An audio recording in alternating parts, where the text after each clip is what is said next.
God is glorified, and the people of God edified. The thoughts, views, and comments expressed on this show are not necessarily those of the management, ownership, or production of Glory 93.9 FM. Today can be the turning point in your life by making a simple decision. Fundamental questions of navigation. Where am I? Where am I going?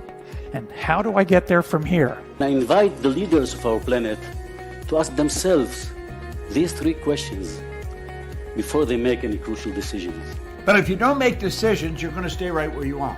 We are all map makers. We are in a time of transition.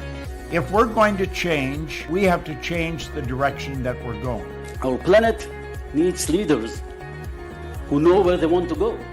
When we change the direction we're going, then we want to make sure we're going in the right direction. Leaders who can see the big picture.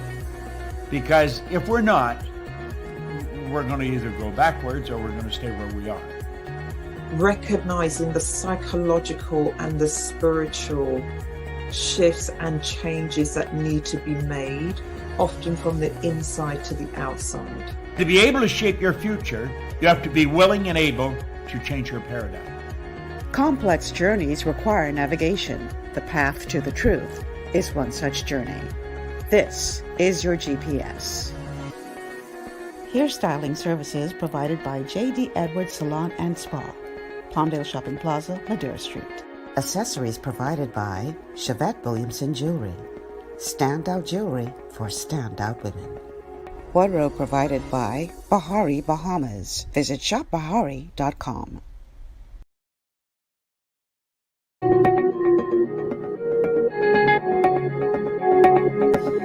And good morning, everyone, and welcome to GPS Global Paradigm Shift on Glory 93.9 FM. I am your host, Michelle Malcolm, and as always, it's a pleasure to be in your company today. Thank you so much for tuning in. I really do appreciate you guys being here with me every day. So today's show is going to be focusing completely and wholly on the nation's second city. And I'm calling the show Visions of Grandeur, from Visions of Grandeur to Depths of Despair. What has gone wrong in Grand Bahama?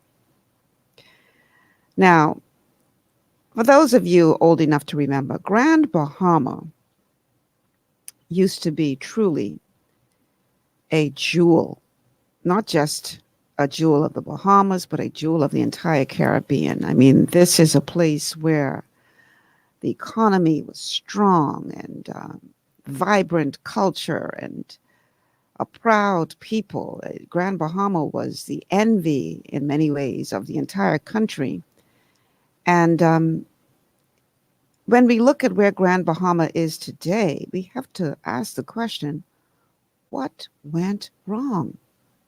How is it that an island that, was truly exemplary in the way that it was laid out and the way that it was run, and everything just seemed to be so wonderful, to where it is today, where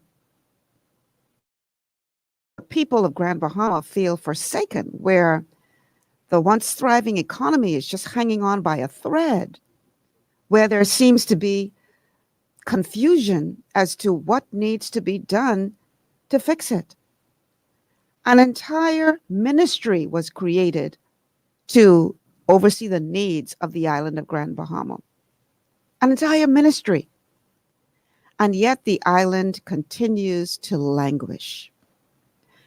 And unfortunately has been hit, not once, but several times, by natural disasters that have plunged it even deeper into despair. So we're going to be talking about Grand Bahama today, and I'm talking to two gentlemen who are from Grand Bahama, residents of Grand Bahama, well, actually residents of Grand Bahama, longtime residents, because Sea Island is actually from New Providence, I believe, but has spent many years living in Grand Bahama. And KCX is also a Grand Bahamian, and they're actually going to help us to understand what has caused us to be where we are as it relates to Grand Bahama and why that once thriving island seems to be on life support right now. And in their view, what needs to be done to resuscitate it. It's a very complex question, it seems. But maybe they will bring us some solutions that aren't so complex to solve the island's challenges. So let's see what they're going to bring for us today. So let's go ahead and add C. Alan Johnson to the stream.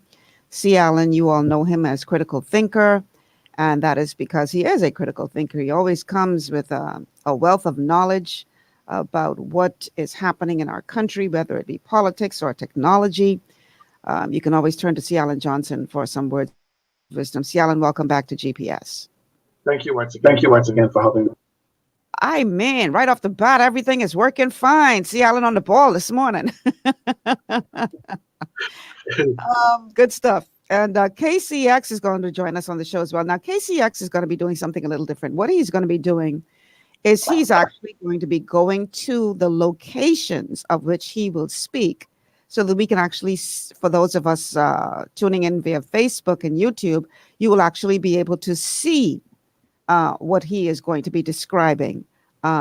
So that will give us an even more accurate picture of what is actually happening on the ground in Grand Bahama. But see, Alan, I remember the days when Grand Bahama was carrying on. You know, the Grand Bahamians used to look down on us Nassauvians. You all Nassau people ain't used to nothing. Grand Bahama was, I mean, a jewel of the Caribbean, a jewel of the Bahamas. And if we look at where Grand Bahama is today, and we shudder and wonder what went wrong. But I'll take away what you say used to be. Okay. Grand Bahama still is. You know, if you take a diamond and you drop it in the mud or bury it somewhere, it doesn't diminish its value. Take a dollar, spit on it, drop it in feces. It doesn't devalue the dollar. The mere fact that we have refused to, and I'm going to use, and I say we have refused to capitalize on what Grand Bahama is. Grand Bahama is a statement coined by Mr. Gregory Moss in a three-part article that I've adopted as my own, is the Grand Deception. Because Grand Bahama is and will be the key linchpin in the revitalization and for the recovery of the Bahamian economy post-COVID. And I've made the challenges that I would challenge any economist anywhere to bring me a national development plan, to bring me a recovery plan where Grand Bahama doesn't play one of the most singular role in its recovery, only followed by Abaco. So you look at New Providence. If you was to take all of the things that what you would call necessary from New Providence right now and say tourism is restored, and with Grand Bahama in its current condition and Abaco in its current condition, you'll be missing literally 1/3 of the Bahamian economy. You would have a BPL still dysfunctional in the proper aspect of energy generation. You will have probably 50 to 75% of the jobs on New Providence totally devastated. That's going to be looked for an economic punch. Remember, the buildings are still there, the infrastructure is still there, but the necessary resources for the revitalization of those businesses will not be there. So literally speaking, if tourism was to return tomorrow, you would literally still only have 25 to 35% of the Bahamian economy that could return on the instant. Let's pretend everybody in the world got vaccine, as they call it. I still don't believe it's a vaccine. It's a treatment. But let's pretend since we're into pretending that we have vaccines, let's pretend that the world has it. What then happens is, how do you still run an economy? But let's even be generous with 40% of where you are. Because remember, they call them MSMEs, micro, small, and medium businesses or enterprises will not be returning. That's a fact. They're gone. They're not coming back on the instant. So then comes the question. So what can we turn to? The rebuilding of Grand Bahama is an essential, and Abaco is very an essential part. And I've heard the proclamations that $2 billion, $3 billion worth of damages on Abaco in the Bahamas. And this is why it's almost insulting when we hear the current prime minister say that he has given $200 million towards a pandemic, when $200 million could barely rebuild the homes back on Grand Bahama and the whole aspect of things. So this is why we always have to kind of take contextually what the message is, and we have to begin to do so going forward. Now, let's use an example that we accept the $3 billion or whatever figure they want to use for the damage of the economy. But let's begin to look at what a GDP is. Because we often just take this GDP in context, so that's what I want people to understand why it's important for us to focus on Grand Bahama and the Abacos. The GDP of the country is the salaries paid and the profits made by businesses. Now, I want you to imagine that I have a multi-million American franchise serving burgers or whatever you want, chicken, whatever you want. And so the GDP of that business, pretend that business is the Bahamas. The GDP is all the salaries and the profit I make. A fire comes, a storm comes, and wipes out the billing. The billing is no longer there. Do I now pronounce that I lost the GDP while ignoring the infrastructure that produces the GDP? And so when they say 25% of the GDP is disappeared, or 30% of the GDP of the Bahamas economy, the $12 billion economy, they're saying $3 billion of the GDP has disappeared. But they have missed the fact of the infrastructure that generated that GDP. We saw the damage on Abaco and on Grand Bahama. And so we become disingenuous on what we need to rebuild to revitalize that GDP. That GDP doesn't just come out of the air. So my billing is gone.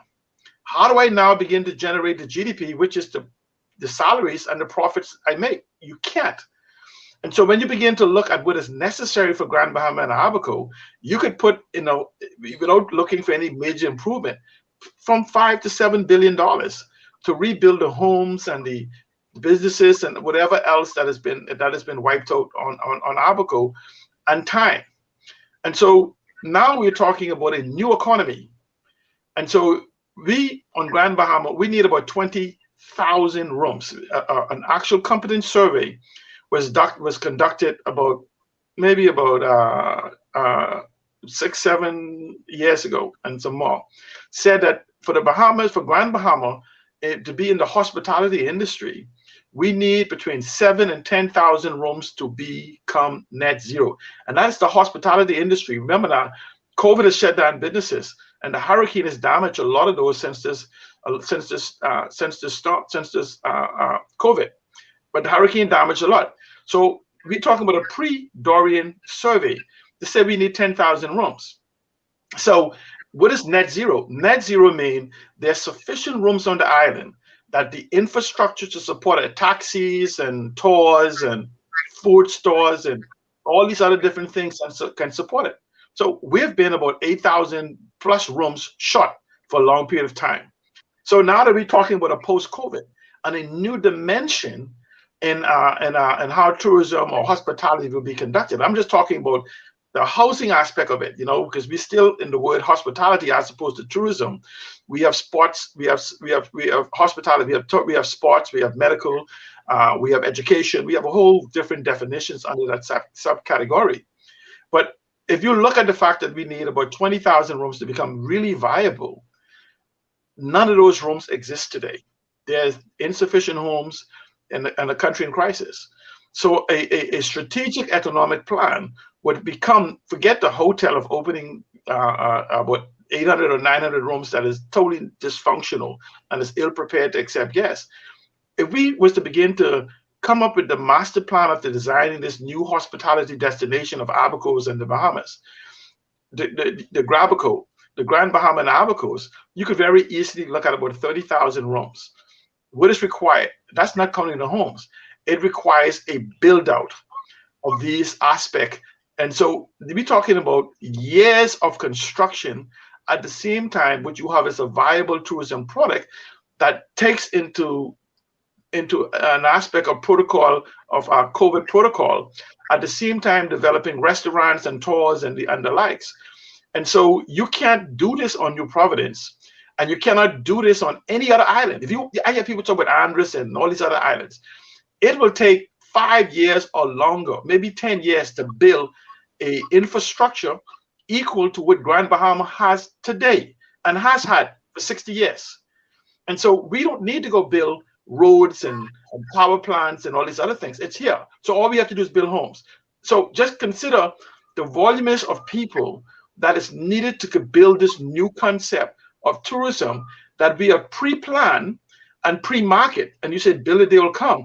And so we just have to think about it. And so, believe it or not, which will be for another show, we can provide 100% financing to build those 20,000 to 30,000 rooms right now. Forget the SBDC, forget the Bank of the Bahamas, and forget the what do you call those entrepreneurial fund and everything. They'll serve a purpose, but clearly combined, they don't even have $1 billion. And we're talking about needing to build a multi-billion-dollar structure. And we can do this. The workforce is necessary.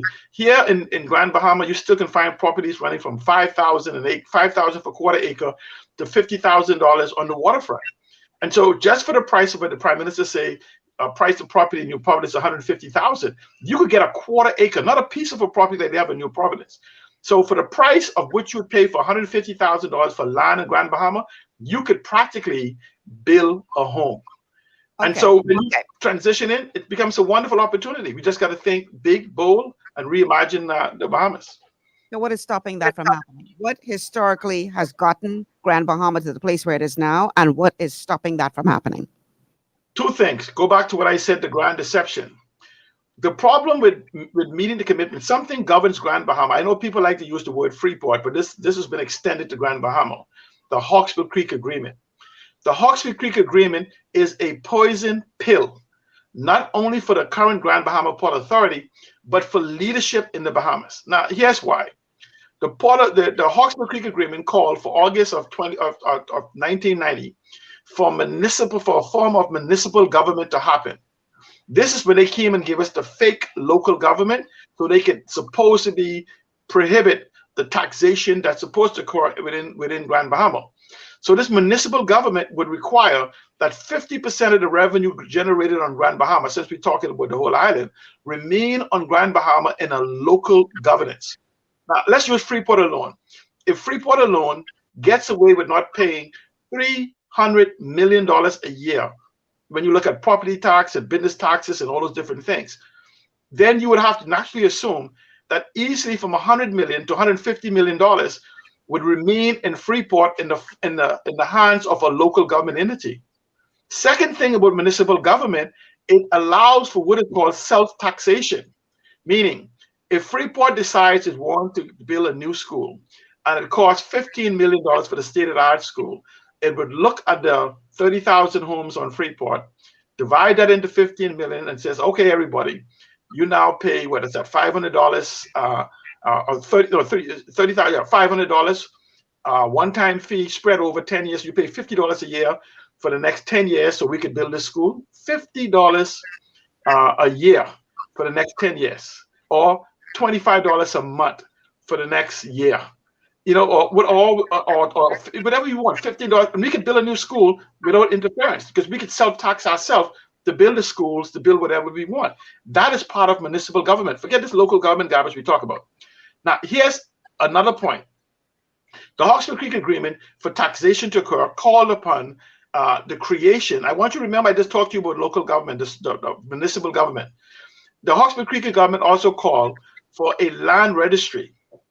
And there is no land registry except kept by the Grand Bahama Port Authority. In fact, you don't have to even register your land in Freeport with the land people in New Providence. Here's what happens though. There's a caveat when you begin to look at local government and all these things that the Hawksbill Creek Agreement called for. There's a caveat in the agreement. It says no laws in Freeport and by extension Grand Bahama should apply to Bahamians in Freeport unless it applies to Bahamians everywhere in the Bahamas. Whoa, whoa, whoa, whoa. What it say? No laws should apply to Bahamians on Grand Bahama unless it applies to Bahamian everywhere. Why? So then what happens? That means if you have a land registry in Grand Bahama, you must have a land registry everywhere. That means you will have everybody knowing those millions of acres of crown land, who has them. We would all know who has them. All the land that is around the Bahamas, we would know.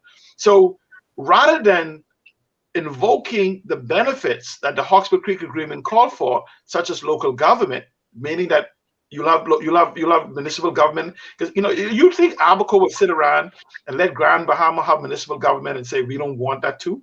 You think Lucha would do say, we don't want that. We want to be governed from New Providence. So what happens is giving Freeport and by extension Grand Bahama, what the Hawkesbury Creek Agreement called for, become an albatross that around this so-called monopolistic governance where you have a dictatorship from New Providence that actually control us. And so they did. And let me tell people who always on the radio, these so-called experts, who keep saying the Hawkesbury Creek Agreement was extended. The Hawkesbury Creek Agreement was a 99-year agreement from 1955 to 2054. The Hawkesbury Creek Agreement has not been extended. In fact, the Hawkesbury Creek Agreement is a law. You cannot extend or shorten the Hawkesbury Creek Agreement without striking down the law, making it cease to exist. However, on 2 occasions so far, maybe 2.5 times, because I don't know the obligation of the second. Here's what happens. The law calls for this taxation and self-governance. So what we did is we passed a law to delay the implementation of the tenets of the Hawkesbury Creek Agreement, and then we called it an extension. It was not an extension. It was actually a law to delay what the law calls for. Then we came back subsequently and had another delay. So there's never been no extension. Don't mind what they say in Parliament. There is no extension of the Hawkesbury Creek Agreement because it will still remain for 99 years. So there's some tenets that call for taxation. There's some tenets that call for self-governing. Some tenets that simply say that, remember, it also says that we must build our own school, our own hospitals, our own court buildings, our own everything, which is self-taxation. This is why we give the Grand Bahama Port Authority in Hutchinson $100 million a year or more to build schools, to build hospitals. We don't have a hospital yet. We don't have the proper schools based on giving $100 million a year to this entity that sits in this pink building. We don't, the court system is dilapidated. So what happens is, this is why we call it the grand deception. This is why you see a marketed effort in New Providence to continuously keep this quiet. You hear people, remember with Dr. Minutes before the last election, I'm going to repeal what the PLP put in place. And we're going to have Grand Bahama what it is, and we can do all these things. And as soon as he get in, he extended the delayed implementation of what he called for. What happened? Because then he began to see doing what he promised threaten the dynasty, the kingship that he has, because it would surrender power to Grand Bahamians and Bahamians everywhere who will demand what the Hawkesbury Creek Agreement called for, the right for it to apply to them also. So this is why we have this whole craziness, because they don't want you to know who they give the crown land to. Don't mind Prime Minister Minnis talking about he's going to have a land registry. A study was done and completed at the tune of millions of dollars by Hubert Alexander Ingram, I think in 2009. It was done again, GIS study with text Tanquest. Another one was done again under the PLP, and we could do it again and again. How many times are you going to pay millions of dollars to do the exact same study and you know where everything is? But if you didn't know where it is, how are you taxing people now for property tax? So they know where it is. The problem is they don't want a land registry, because you will also find out the hundreds of thousands, if not millions of acres that is actually quiet claim by people, generation properties and other crown land and whatever, that has been quiet claim by these people and having their names. And so this is a grand deception. This is not the truth about what is happening. If Grand Bahama was to be developed at its full potential, which can happen right now today, you would have Nassau empty, because you will have people in New Providence who can't afford homes. who can't afford whatever will come to Grand Bahama for this new economy, for high-paying jobs in the tech sector and everything else that could be put here. They would leave Providence, actually come to Grand Bahama. Let's go to the phone lines. Caller, welcome to GPS. Yes. Good morning, Michelle. Good morning. Good morning, Bahamas. Good morning, Mr. Johnson. I take exception with one interpretation of the law that Mr. Johnson has put forth in terms of the application of the clause of the Hawkswood Creek Agreement with respect to the general population of the Bahamas. I think he has interpreted that quite literally and beyond the scope of what that's one where you said that as a consequence there should have been a registry in Grand Bahama. Okay, well, let me ask you a question. How else would you apply the tax to the 70,000 acres? No, the 70,000 acres that's in Freeport. I'm not saying that what you're projecting is right or wrong. I'm saying when you use that clause in the agreement, that is over amplifying it for what it means. But let me hold on a second. Let me say something to you. Hold on a second. I'm speaking from a lawyer perspective. Let him finish that. No, I know who you are. I just want you to pause. Hold on a second. See, Alan, let him make his point. See, which is going to bring me into my second comment. I have three to make in total. This is the same clause, Michelle and Bahamas, that is found in every conveyance of real estate. All right?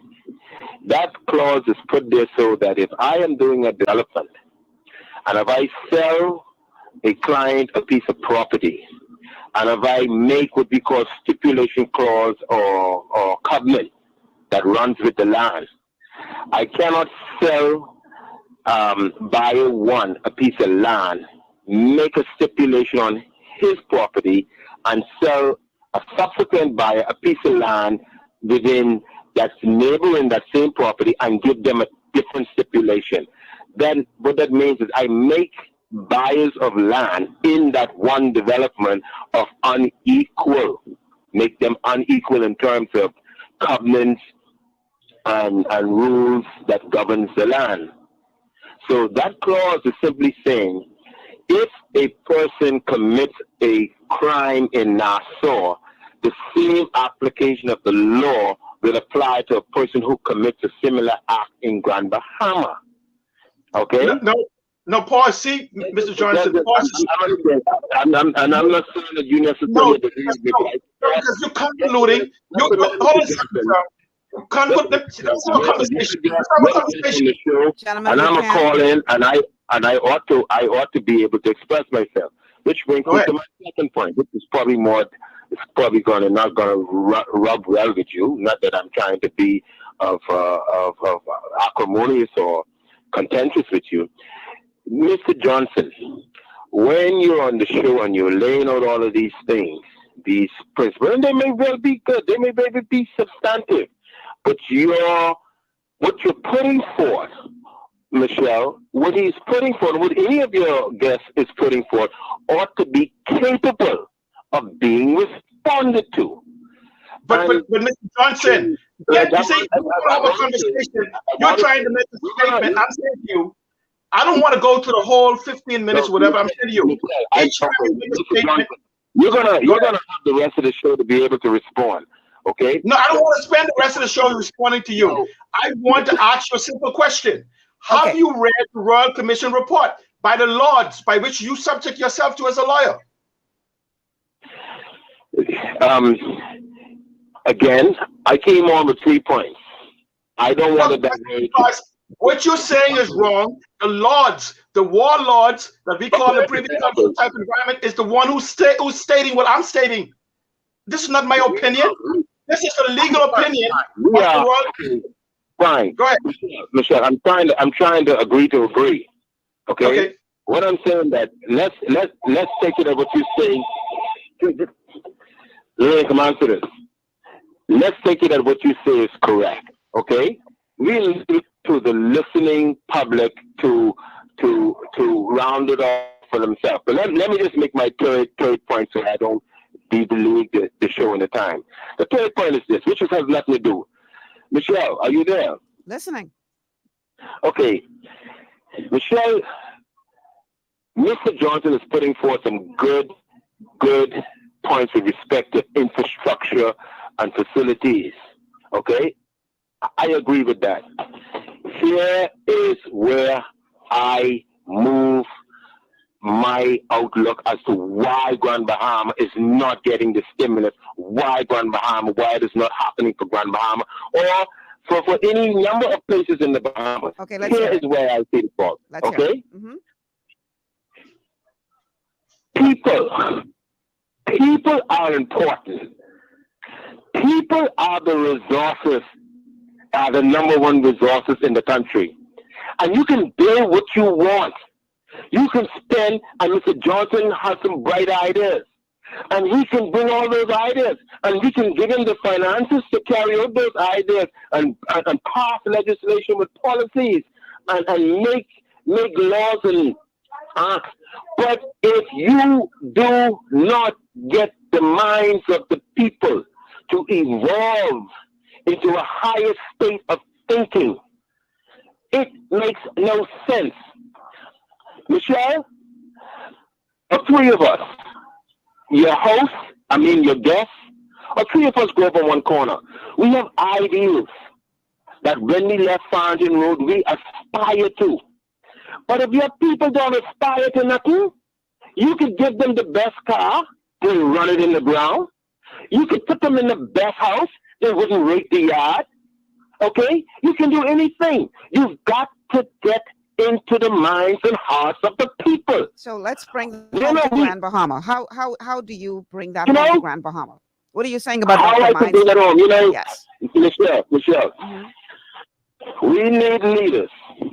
We need leaders who are who epitomizes the message of what they say they come to bring. We need people who act and live the very message that they speak in the House of Assembly. We don't have those type of leaders. And you know what, Michelle? And we have to blame ourselves. You know why? A deceiver does just that. He sells fairy tales. And fairy tales, like Cinderella, like Goldilocks, they are more apt to be believed than reality. A politician, as it is now, tells the voters what they want to hear. I can put you on streets of gold. I can take you to a land of milk and honey. When the reality, Michelle, is streets of gold has to be tarred, has to be graded, has to be kept, has to be manicured week to week, year to year. Okay? We are not showing, we are telling our people where we want them to go, but we are not demonstrating in our very own life how it is that they can get there. Let me just say this last piece, Michelle. Mm-hmm. Historically, China, the Great Wall of China that runs along the Mongolian border, okay? The Mongolians used to go over that wall and invade the Chinese territory. Did you think the Chinese minded? The Chinese was glad. That was the idea, to get the Mongolians to invade that part of China, to take over those nice suburbs and those nice towns. But you know, the Mongolians soon realized after they began to invade those towns and cities, we got it. And after a few months, guess what? They woke up. We got to maintain it. So only the Mongolians that were willing to upkeep that standard of life stayed on that side of the wall of China. The rest, who were lazy, worthless, and good for nothing, went back to Mongolia. I'm saying there is something innate that needs to be triggered off in the beginning. Okay? A standard of existence. No one is stopping that. And the last leader we had, Michelle, the last leader we had that tapped into us as the humans was Sir Lyndon Tillman. He epitomized a standard of living. He was a man. He was a man, an example of not policies, of life living. How to handle your wife, how to handle your children, how to handle your neighbors, how to handle your subordinates, how to be an employer. That was Sir Lyndon. Living it every day. How to accept defeat. The voices of the people is the voice of God.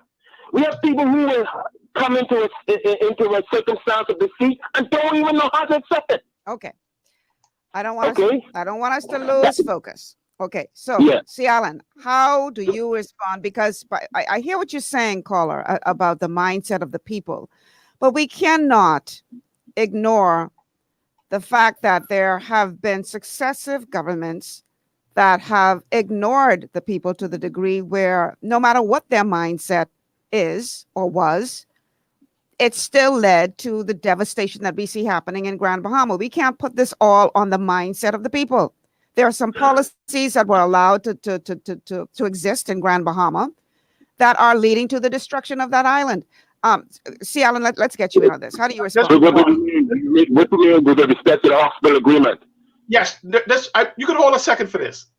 Let me say that in 1971, a report called I was trying to find the exact page to read it for you. I couldn't find it in there before. It's called a report of the Royal Commission. I'm going to make sure I send it to you when we finish. A report of the Royal Commission appointed on the recommendation of Bahamas government to review the Hawksbill Creek Agreement. It's 2 parts, volume 1 and 2. The things I'm expressing has been expressed by them concerning the municipal government, concerning a land registry. That's the only, you can't just, you have to know who owns the land to be able to build them and tax them. This is what is called for in Freeport.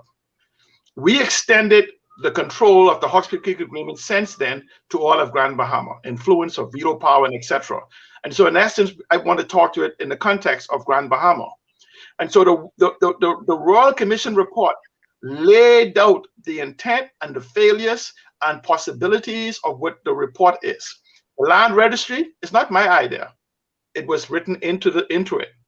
The actual the municipal government, that's not my idea. The Creek Agreement called for it. Michelle, I entirely agree with your guess. A land registry is overdue. We will not debate that. A record of all these ownership of land, be it Grand Bahama or anywhere, is overdue. In fact, I live in Long Island. The conundrum in Long Island is the same thing. This generation problem, it causes more problem than harmony. Yes, a land registry is overdue. But what? Okay, Mr. Johnson. Yes. What I'm inviting you and everyone else to understand. The end game of us as a society should not be the accumulation or the accumulation or compensation of money. The end game of our social construct should be a well-managed way of living. Okay? Well, that's what the Hawksbill Creek Agreement called for. Okay? A coordinated way of living. Do you know, Michelle, I heard everybody talking about poverty line in the Bahamas and poverty line here and poverty line here. Do you know the poverty line could exist, but people can be getting along with their life within the poverty line? But when the poverty line becomes, when the poverty line becomes a suffering, when living within the poverty line becomes a chaos, where criminality runs rampant, and when nobody has a respect for law and order, that's when the poverty line becomes unbearable. In fact, people become suicidal. But Mr. Johnson, you're now having a conversation on the social construct, a new social contract that we need. But I was speaking in the context of why Grand Bahama has not been developed. Nothing you have said has disproved anything. I'm saying Grand Bahama was there. Now, Grand Bahama was there. All of us would agree. Grand Bahama was there. It was an infiltration from the outside of migrants from the other island, including Nassau, that became so relaxed. Let me tell you something. I lived in Grand Bahama. So hold on. You trying to say migrants from other islands went to Grand Bahama, helped to destroy Grand Bahama? That's what you're trying to say? Yes, I will say it. Wow. Yes, I will say it. And you know why? You know why I will say it? Not only did that happen, because it came down. Nobody held a position. The administrators of Grand Bahama should stand their ground. The government compromised. And let me tell you something else. Those men and women who were looked up to carry on the good administration of Grand Bahama, they were relaxed. They became lazy. Don't let me name some. Yeah. Okay. Okay. I won't do that. They became lazy. Grand Bahama was well planned. I'm talking about Freeport, that is. So, Michelle, you experienced the Freeport in its heyday. Okay, I experienced Freeport in its heyday. I just don't see, caller, though, and I have to take a break, but I really don't see how you can lay the feet of what has happened in Grand Bahama to the feet of Bahamians going into Grand Bahama from other islands. Okay. To make that kind of statement, ignore I'm not saying, the policies that have led to where Grand listen. Bahama is today is disingenuous. I'm sorry. Michelle, before you go to your break, let me Mr. Johnson. Let me just say, gentlemen, Georgia and the waivers are responsible for it. It is us who let them in. Gentlemen, we have to take a break. It's It is us 11. who let them get away. They got away with. Caller, thank you so much for calling in, and Thank I you, appreciate Michelle. your All the contribution. But we have to take a All break. I'm sorry, but no, we have to take a break. It's 11:48. We're well past our time for our first break. answer that, Michelle, when we get back. Yeah, when we come back, we can let you talk about your response to that. But we have to take a break, y'all. Stay with us. This is GPS Global Paradigm Shift on Glory 93.9 FM.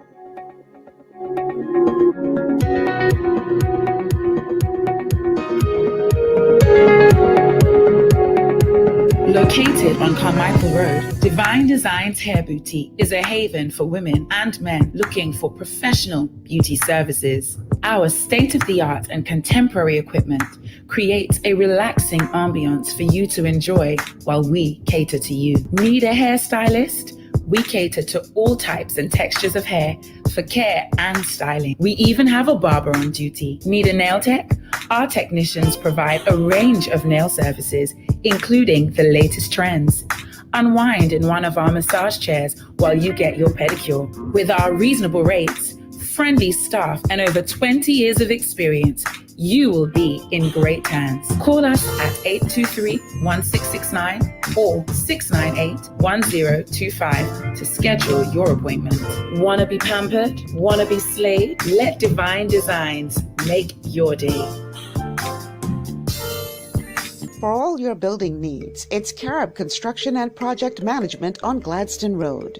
We build it all. Schools, homes, hotels, and more, including structures requiring a Phase 3 electrical contractor. We also provide project management services.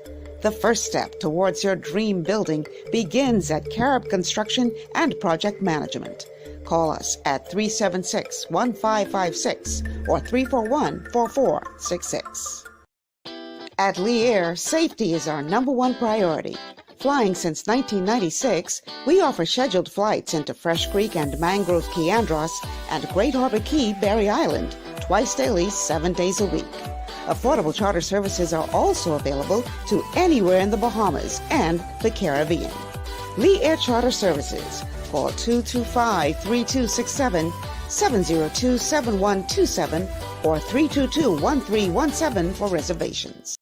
To stay healthy, it's crucial to make sure you get the nutrition you need every day. But it's difficult to get all your recommended vitamins and minerals from food alone. Even in the United States, 94% of people are deficient in at least one nutrient. Beyond Tangy Tangerine 2.0 by Longevity is a simple, convenient, and affordable way to help your body get the essential nutrients it needs. It's an advanced plant-driven multivitamin mineral complex that contains certified organic whole foods, trace minerals, and antioxidants. BTT 2.0 supports your body's natural defense system with a proprietary blend of energy-boosting and body-loving nutrients, plus prebiotics, probiotics, amino acids, and enzymes that support digestion. With an unusually high ORAC score of 8,000, you get even more antioxidants to help combat free radicals that can cause damage to your cells. But to get the most benefit and value from any multivitamin, your body must be able to break down the nutrients so you can fully absorb them. Otherwise, they'll just pass through your system without doing any good. Beyond Tangy Tangerine 2.0 was specially formulated with synergizing cofactors to ensure you get maximum nutrient absorption. Beyond Tangy Tangerine 2.0 is the easiest way to give your body the balance and complete daily vitamin mineral supplement it needs for optimal support of your overall health. To learn more, contact your Longevity associate.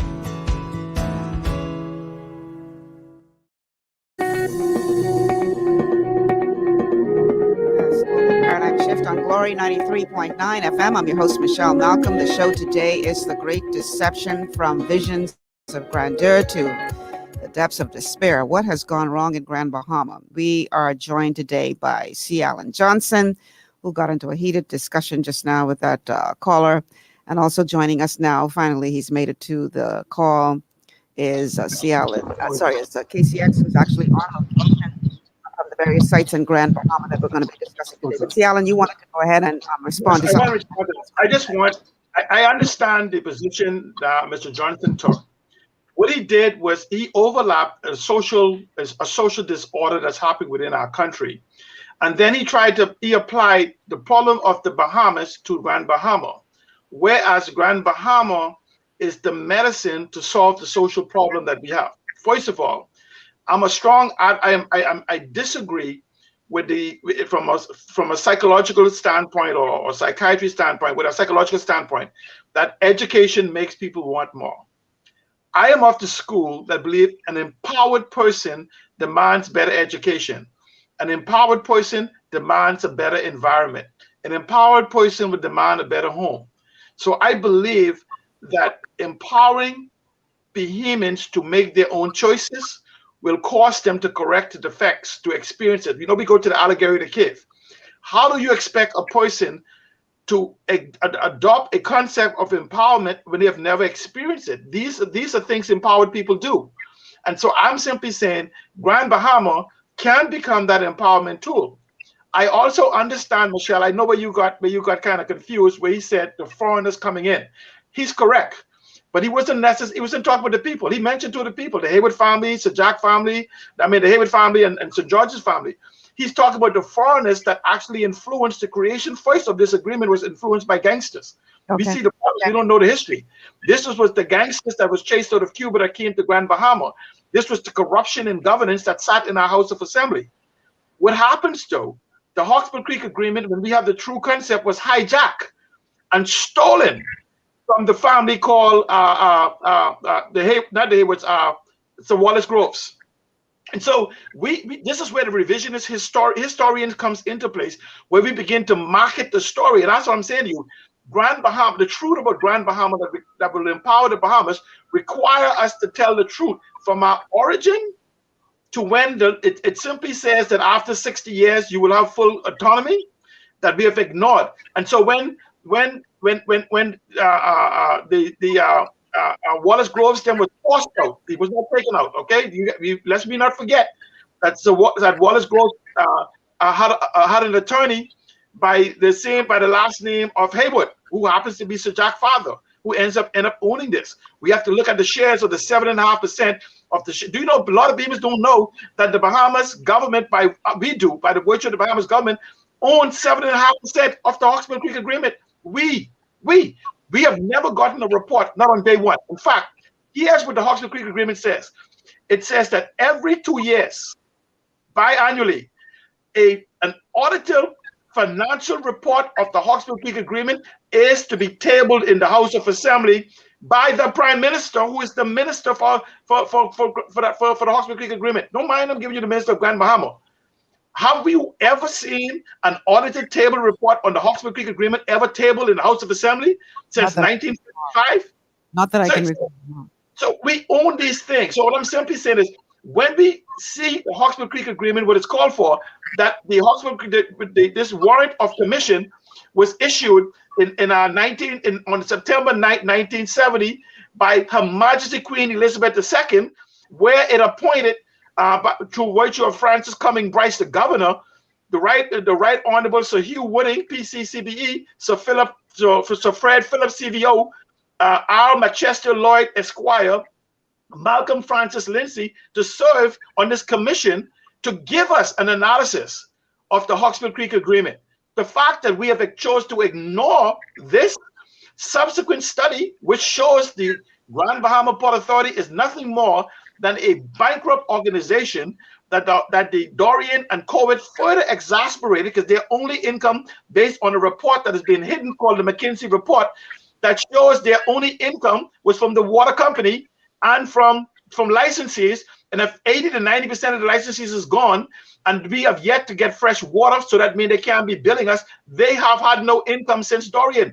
These are some bankrupt organization. So when we put the full context, we must look at how Grand Bahama is meant to influence. Remember now, Grand Bahama was designed to hold 250,000 to 300,000 people when we only had we didn't have vertical building where you go up.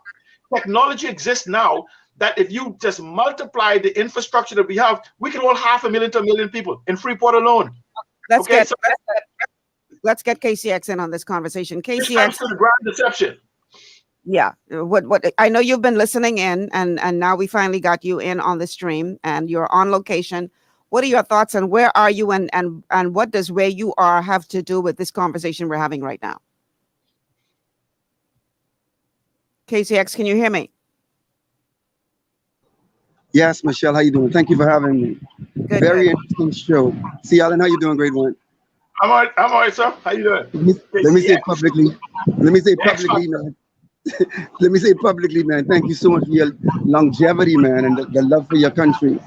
I'm at the shipyard, Michelle, and why I'm here is because, we normally say to investors when they come in, well, it's going to produce so many jobs.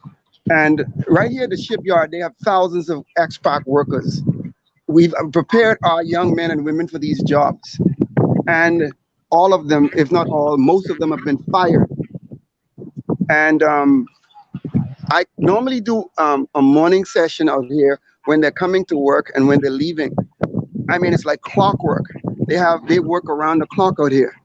And while we have our young people at home with nothing to do, while the unemployment is so high, this is what the real issue is. It's employment.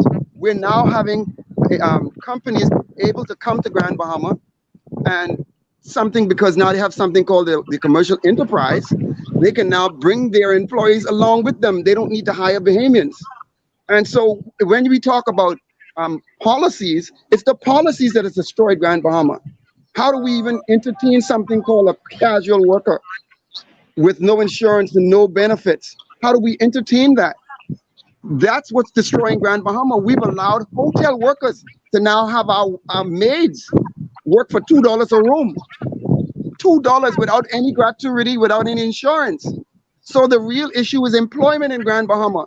We have activity here in Grand Bahama like it's the 1980s again. But right across the street, right here's Bahama Rock, where they're doing all the mining. And when we pulled up, they were coming out from in the back here.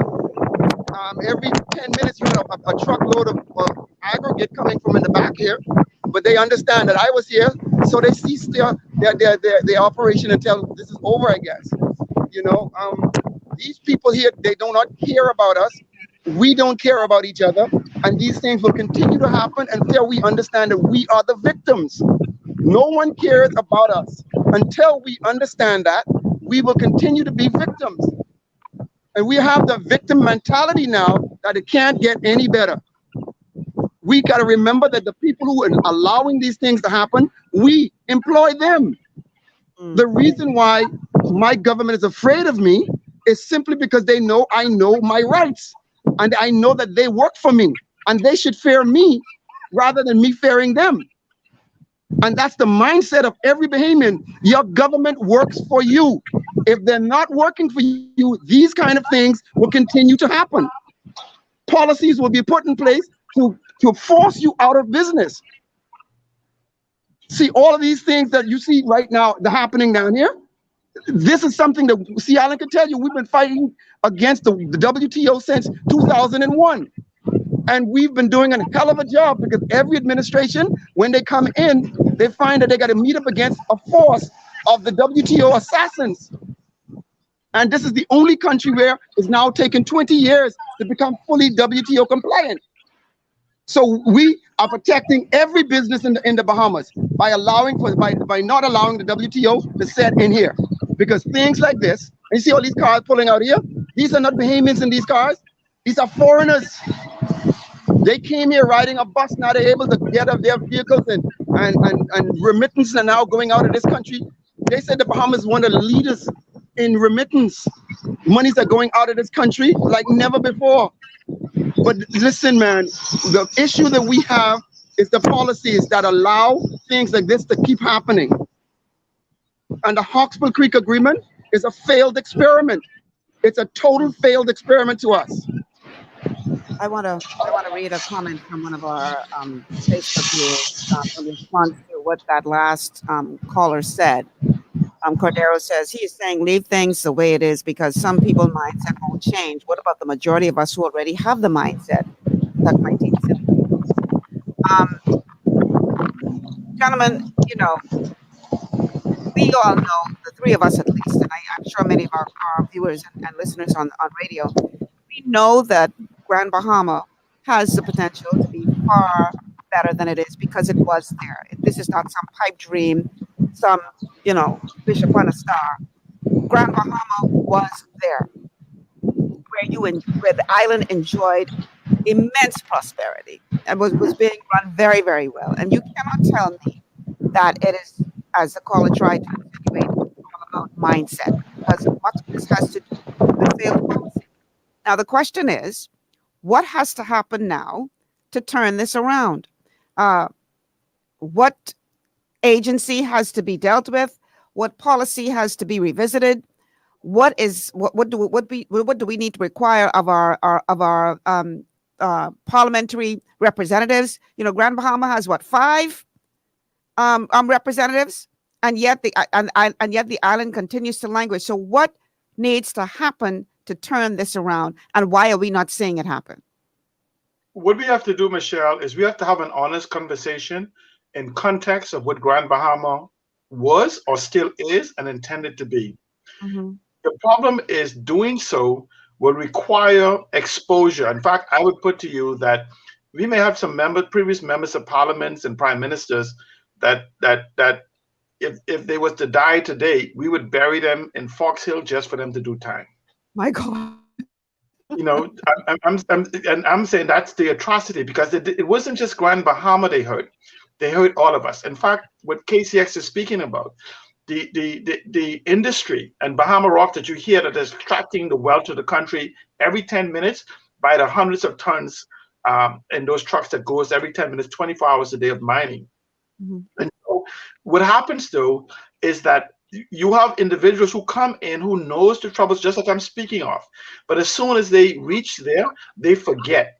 And in fact, after they get out, they begin to argue. I can tell you one time when KCX and I went to a town meeting for the hearing on what to do with Grand Bahama, the individual, Senator Bethel, told me, and this is live on TV, and we have the tape, he said to me, do not listen to what the document says.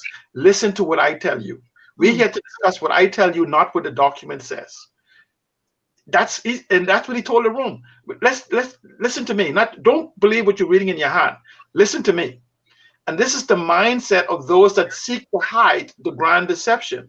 And so the way the previous Mr. Johnson caller spoke about, he is talking about those foreigners that came in and became lords over us instead of having the agreement carry on as it's supposed to do. So they became parasites who slowly sucked life. This is why you didn't see it. They slowly sucked the life of the Grand Bahama and extricated the wealth. So when those major storms like in 2004 came, there was nothing. We was already hanging on, and they had nothing left. They went and spent hundreds of millions of dollars trying to raise a ship. They went and bought teams, soft football teams in England and everything else. So what you have is two families that just continuously extricated the wealth out of this country. And even now, they sit to the benefit of the gist of the industrial sector that is literally killing Grand Bahamians. Let me tell you what I've told people before. They determined they couldn't buy us out. And what they couldn't steal, they had decided to starve us off out of this island.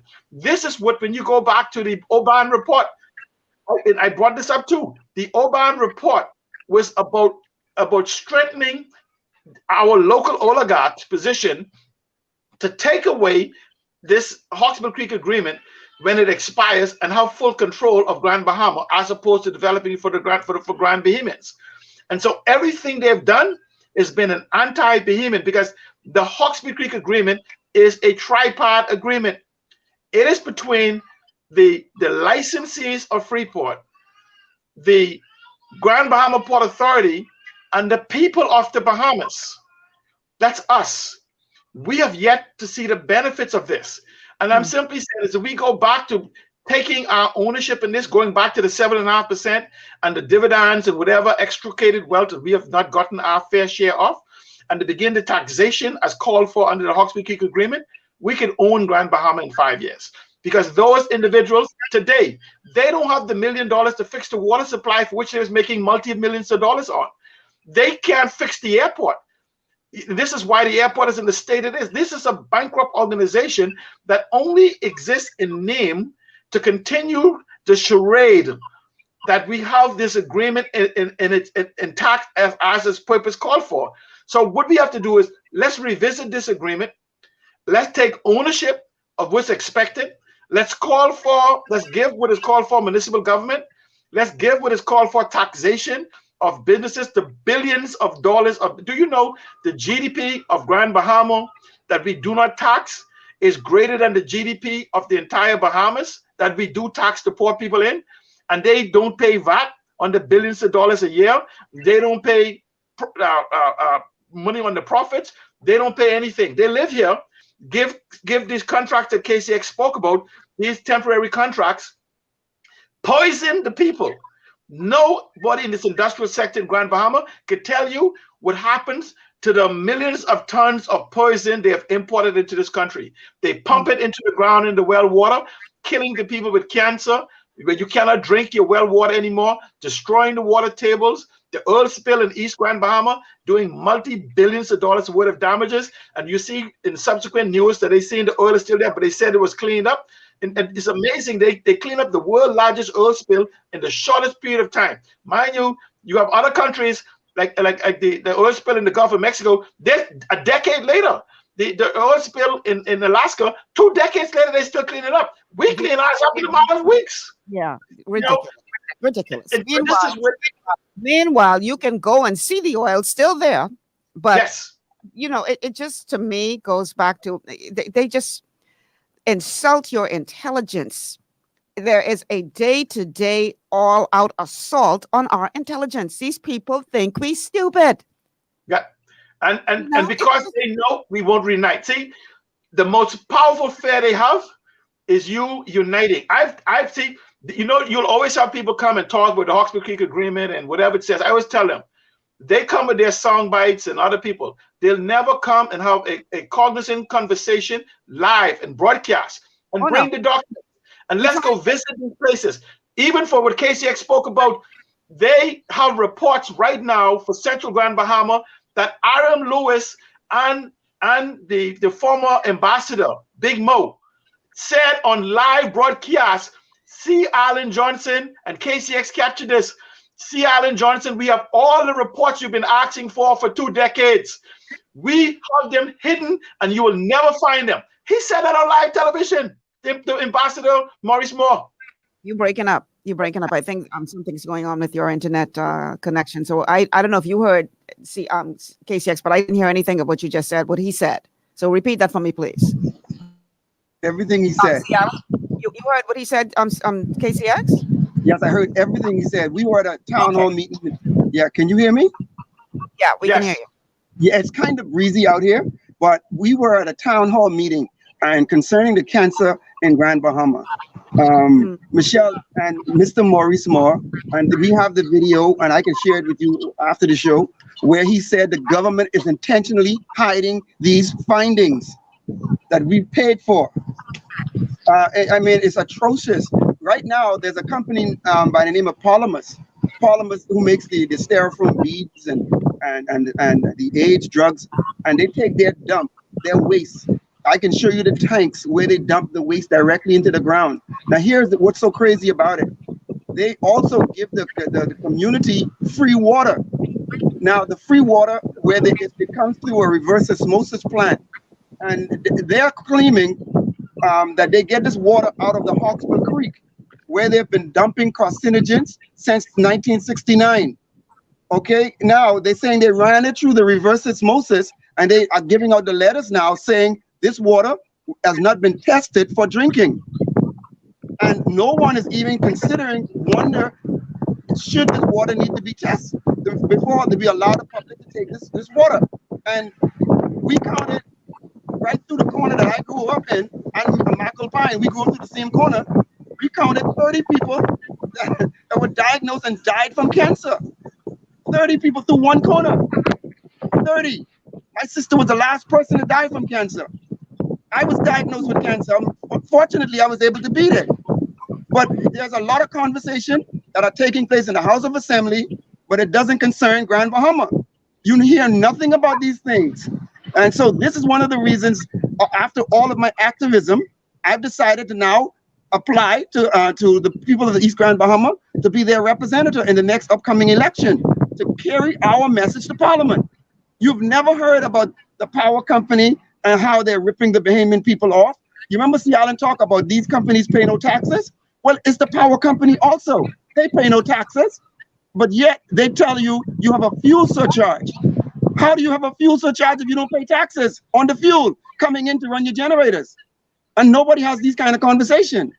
So these are the conversations I wanna bring to Parliament. Can you imagine? C. Allen also spoke about the oil spill. Imagine an oil spill they deem, the expert says, the worst of its kind. And the government didn't do best practice policy in oil cleanup. The first thing was supposed to happen was they were supposed to take that project of cleaning it up to make sure it's clean up to the satisfaction of them and the Bahamian people. And the expert also said that it'll take decades to clean up. Nobody knows what the long-lasting effects will be. Understand this, Michelle. There should have been an arbitrary board set up for the citizens in Grand Bahama, for the residents in Grand Bahama, to be able to put in claims to this company for damages. Any loss that you had during this oil spill or due to this oil spill, you could have put in a claim. That's how you should have done. Now, I want you to understand that the statute of limitation for us putting a class action lawsuit against this company, it is not gone. We still have that opportunity in government or without going into Parliament. We have already started the process. Then we're going to show the government that the Bahamian people deserve to get paid for this. You know, and the Bahamas and the Port Authority, rather, is not even concerned about the Bahamian people. They're charging you for water coming out of your tap. And the water's not, you can't even brush your teeth with the water. It's damaging all of your appliances. So we have a multitude of issues here in Grand Bahama. And I mean, me getting to Parliament is only the start. I want to read a comment from a couple of our Facebook viewers. Carolyn says, "We must stand together. Stop trying to discredit nation builders. They are fighting for us all to have a future." Dale says, Mr. C. Allen Johnson is 100% correct in his facts regarding Grand Bahama and Port Authority laws and their effects on the island and the Bahamas as a whole. The gentleman caller, Mr. Johnson from Long Island, is also 100% correct in that the failures of Grand Bahama and the Bahamas are due to the fact that Bahamians, which include all government administrations from 1967 to today, have not demanded that what is legally correct be enforced for the average Bahamian, the law and their effect. Michelle, let me just go to the oil. Do you know? I was trying to look. Maybe I should share my screen. No, that's the wrong screen. But I'm showing to you, right? Let me.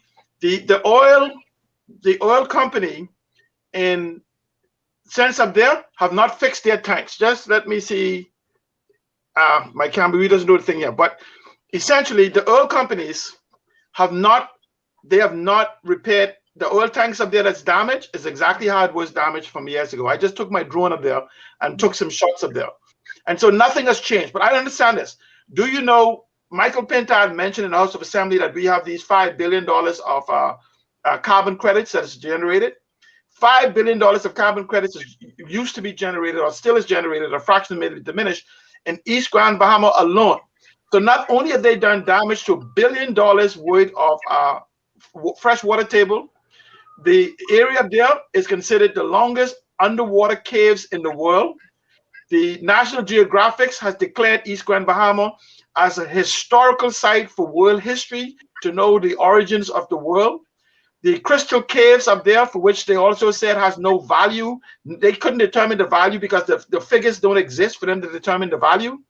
The fishing banks is up there, and not in the billions of dollars. The red mangroves and the regular mangroves is up there.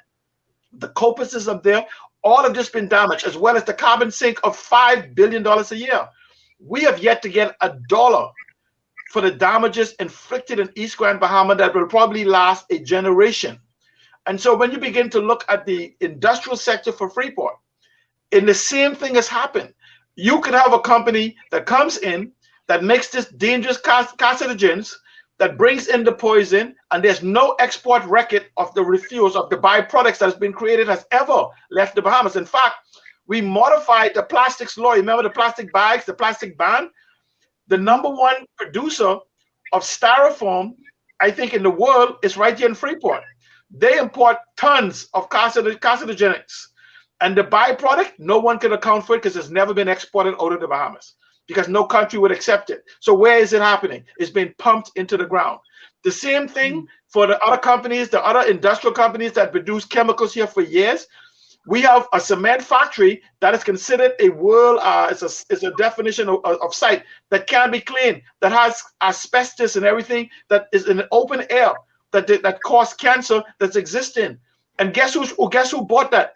The same company that's exporting the aragonite is the company that owns the site in plain sight of the poison. In fact, they use a piece of the land to take the ship park to take it out.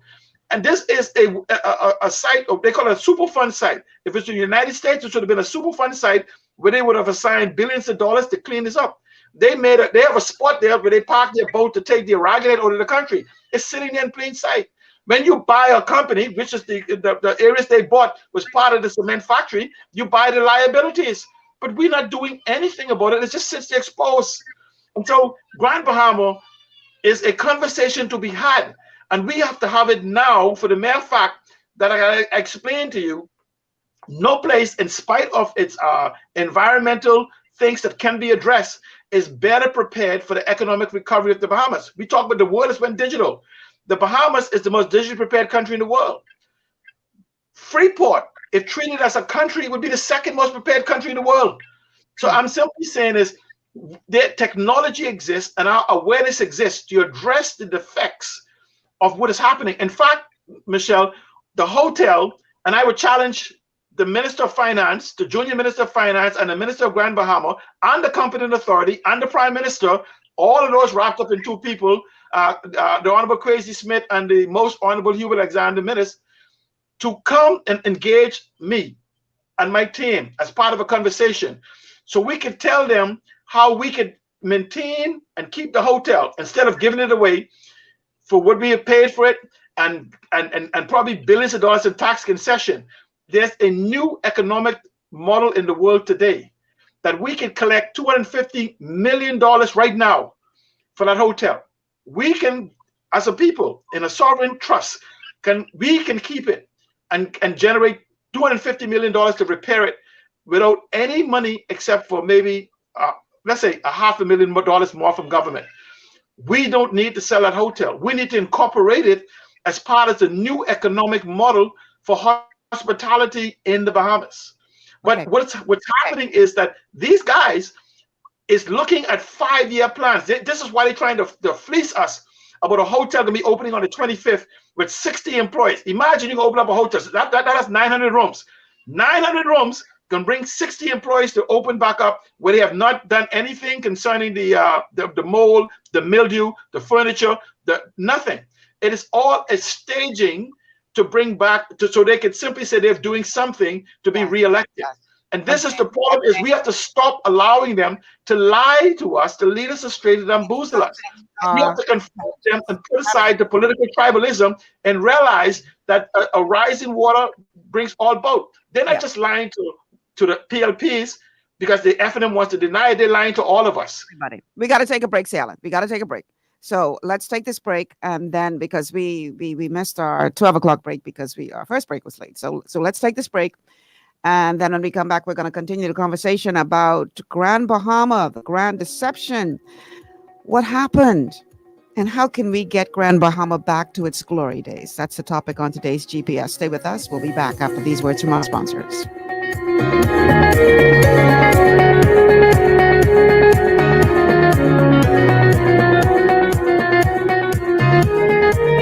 Ocean blue is the best in seafood, hey, hey. Fresh out the water and affordable too, yeah. We got fish, conch, lobster, shrimp. Ocean blue garden, ocean blue friendly and clean. Best service you ever seen. Ocean blue is the best in seafood, yeah. Fresh out the water and affordable too, yeah. Ocean blue seafood, we are here for you. Ocean blue seafood, no one else will do.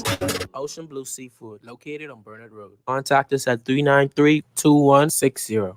Looking for an extraordinary junior high school with caring, qualified staff and affordable tuition? Then come visit us at Elite School of Excellence, an affiliate of First Step Academy. ABECA-focused and Ministry of Education approved, we foster discipline, integrity, and wisdom while molding our students for success. Call us at 341-8846 or stop by First Step Academy Schools on Fire Trail and Soldy Roads for more information. Escape from the city life to Grandeur Beach Resort in Piratesville, Mayaguana. Relax in one of 16 air-conditioned rooms just steps away from the ocean. Enjoy scrumptious dishes in our waterfront dining room. Sip on a tropical cocktail, or if you must, stay connected with wireless internet. Nestled on one of the most beautiful beaches in the Bahamas, Grandeur Beach Resort offers a unique vacation experience. For reservations, call 339-3726 or 463-0182. Understanding your microbiome, also known as your gut ecosystem, can change everything you thought you knew about nutrition, digestion, immunity, and metabolism. Keeping your gut ecosystem healthy and balanced is essential. Ultimate Microbiome by Longevity was specifically formulated to optimize this ecosystem.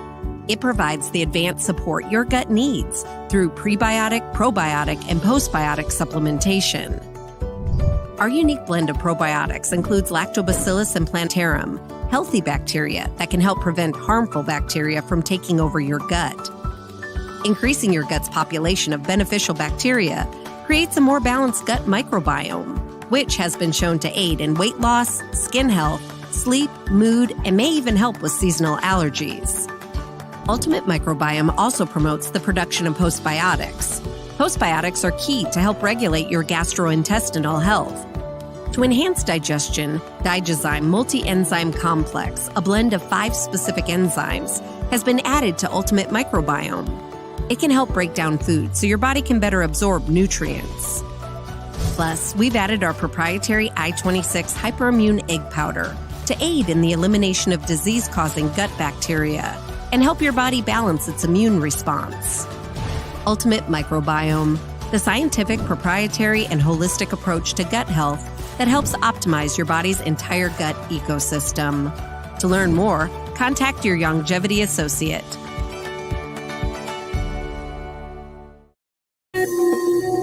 And welcome back to GPS Global Paradigm Shift on Glory 93.9 FM. I'm your host, Michelle Malcolm. My guests today are C. Alan Johnson and KCX. We're talking about Grand Bahama today, the Grand Deception from Visions of Grandeur to the depths of despair. What has gone wrong in Grand Bahama? I want to read a couple of the comments from our Facebook audience. Let's see. Ellie Cooper says, this is an absolute tragedy. It seems as if we continue to be abused and you can't get a legitimate answer from anyone. Patricia says, gosh, we the people need to stop the rape of our country. Let's see. We have a couple more comments. This one is from Alana. She says, Grand Bahama will never come back in our lifetime. That's done with the drug trade. Port never helped or held up FBO. They only helped themselves and raped Freeport with a few developments to hide behind. And Delphine says, let's see if I can get this comment here. They have sold out the Grand Bahamian for years. The Bahamian people mean nothing to our government. All we are is a puppet to foolishly vote them back in the House. Please, people, open your eyes to the truth. It is time to stop punishing ourselves by letting the same two parties in. They do not work for us. They are all working for the rich oligarchs. Wake up, Bahamas, before it is too late. Okay, so KCX has moved on to another site. While he's getting in position, I'll go ahead and read one more comment. This one is from, oh, no, I just read that one. Sorry about that. Okay. All right. So KCX has made his way, or is making his way, I should say, to the site of the oil spill. The same oil spill that they said is already cleaned up. So I don't expect that KCX is going to find any oil anywhere in that vicinity because according to the reports that he is in a oil spill, not that, he's in East Grand Bahama. He's taking you to another one here in Freeport locally. Oh, I thought he was heading to. Okay, all right. So where is he taking us from? What you can see? I'm trying to get my bearing on that because it'll take him 30 minutes to go up there where the oil spill is. KCX, where are you? Can you hear me? Okay, I think he's still taking you to farmer camp to show you where they are dumping the carcinogens into the water table. Now listen to me. This facility that they dump this poison into, it goes 600 feet into the ground. And there have been so many people that worked at this company that have died from the water. I can send you a list of the men, that the families you can talk to, that they now have litigations against this company. So we're almost there, walking in my forte right now.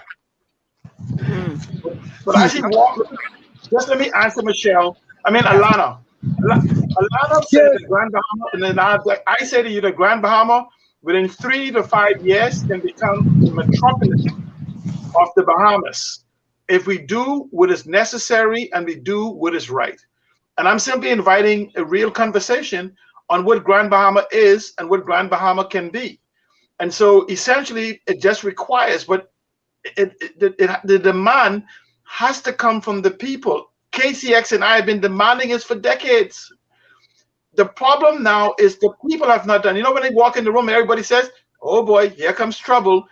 But they've never once seen where I've asked a question or brought evidence where those sitting in the front have been able to refute it. But yet they will take a political position. Well, when the PLP is in, he's a troublemaker. When the FNM is in, the fanatical supporter says, I'm the troublemaker trying to embarrass their party. While they, families and friends and everybody else is being poisoned and killed. The beauty is our message have not changed in 15 years of the internet as we know it in the Bahamas. And information is there. But instead of questioning, he said, you know what? Why don't you just shut him down? Prove that he's wrong so he don't show up here again. It doesn't happen. They wear their red shirt, and who's sitting up front? They will boo me and say, you're causing trouble. But the same people, when the PLP comes in, those same people who booed me under the FNM will be in the back of the room clapping, saying, get him, get him, get him. Meanwhile, their loved ones are suffering and dying while they play in politics. Here's the tank, Michelle. Here's the tank we're looking at right here. The tall one with the yellow ladder on it. That's the tank right there. that goes 600 feet into the ground. Now, would I be broadcasting something like this if it wasn't true? Well, let me just give you the record. Allegedly, we can't because okay, Michelle, let's use allegedly. But yes, very easy to do. Call the Minister of Transport and ask him to present you the records of where the carcinogens they imported in and the byproduct. Ask for the bill of lading of where it left the country, and if it hasn't left the country, where it's stored. The facility to store over 15, 20 years of carcinogens that has been produced would take up acres of tanks. That little tank can't hold even a 6-month supply of the poisons that's been produced compared to what was imported. It's very simple. So where's it going? The poisons that was produced, where was it exported to? It has to be somewhere on this island because it never left. My God. Oh, what a tangled web we weave. Casey, what you saying? Yeah, the bottom line is this, Michelle. We've never had true representation in Grand Bahama. The issues that you hear Ciala and I bring up every day, and we've been doing it for decades now, and you've never heard them advocated for in the House of Assembly. We need to put ourselves in position to go and make sure that we can make legislative changes in the House of Assembly. We need to be able to govern this country properly. A matter of fact, watch this. You know, they say that we now paying VAT in Grand Bahama. They're saying that you bring in a vehicle or you bring in supplies and you pay duty on it if you have to sell it, right? And that's erroneous also. Because how is it from 1955 to 1969 you didn't pay duty for those who had were licensed under the Port Authority or the Hawksbill Creek Agreement? How is it now that we have to pay duty? Imagine this then. To prove to you that I'm right with this, if you had to pay duty on something that came in, was brought into this country bonded, ask yourself this question. In 2054, when the agreement comes to an end, so that means that you got to pay duty on everything? No, you don't have to.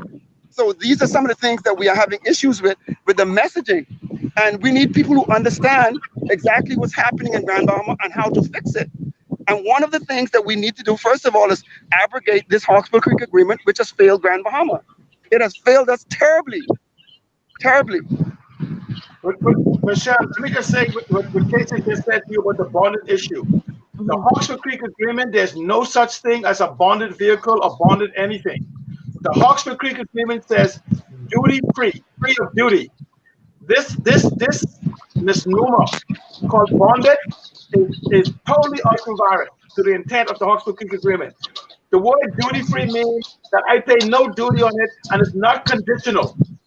And so we don't know where this whole conditional revenue generating aspect, limiting the development of Grand Bahama came from. Where they simply say, we're going to suspend the bond, we're going to suspend the duty, and you pay a bond in case you violate the suspension of the duty, which we're under the law. In fact, Mr. Gregory Moss challenged this before he was in the House of Assembly when he was, I think, chamber president, or shortly after, to simply say, where in the Hawksbill, forget what you say about a bond agreement, Show the Hawksbill Creek Agreement where it says bonded in it. It says duty free. It says that you could build your house duty free. In fact, if you come to Grand Bahama and start a business or work for a company that falls under the Hawksbill Creek Agreement, you can build your house duty free and VAT free. That reduces even the cost. We just talked about developing Grand Bahama. If you follow the agreement in Freeport, you could build duty free and VAT free. Totally. Forget what the government is saying now in this whole mix-up. If you know that, and KCX knows that, and other people know that, I am sure that the powers that be know it as well. So why is it being allowed to happen? Why? What is going on here? Power over people. Because, again, fixing the Hawksbill Creek Agreement, first of all, the Hawksbill Agreement is not an agreement. It's an actual law. It's law, the Deepwater Harbor Act. So this law calls for certain things. It literally calls for the emancipation and movement to self-governance for people, and Parliament, the New Providence, the oligarchs. Remember now, developing Grand Bahama. This is why they're trying to grab the ports. You know, we did a story on the ports because they don't control the ports in Grand Bahama. So what happens is they have everybody in this crabs in this bucket in Nassau where they control the economy. Developing Grand Bahama economy knocks down where they control the food, the stores, the land, and everything in New Providence. Remember now, take a satellite of New Providence, you'll see all of the people in New Providence live probably on 25% of the land. That's why you can see them so congested. They control an artificial environment where they get to inflate by keeping land scarce. They get to inflate the price. This is about what the land registry is about. If you have a land registry and government take back control of the land, whether it's a sovereign fund or something else, the land value in the Bahamas will most likely plummet. Not when I say plummet, I mean becomes affordable. And so essentially what you have is a orchestrated poverty on the Bahamian people, where people are actually beginning to fight to support their prisoners, as opposed to having something like a sovereign wealth fund. You hear the Prime Minister has 1 million, 2 million acres of land, and he says, I'm going to arrange for 50 people to get some land, and the rest of you, if you're lucky, could join the line, and if you're lucky, I'll tap you on your shoulder, and it might be you. Imagine a multi-million-dollar acreage underground land, and he's saying, and he's saying giving you an acre now. He's giving you a plot, probably an eighth of an acre or a sixth of an acre. So he's putting 6 of you on an acre, while in his pocket, he has multi-millions of acres, because it's about control. And so because wealth and empowered people will demand more. And so they have to keep this artificial in poverty. Let's use the economy in the Bahamas. In the Bahamas, I just told you Grand Bahama produced more GDP than the whole Bahamas. But in the Bahamas, less than 2,000 people.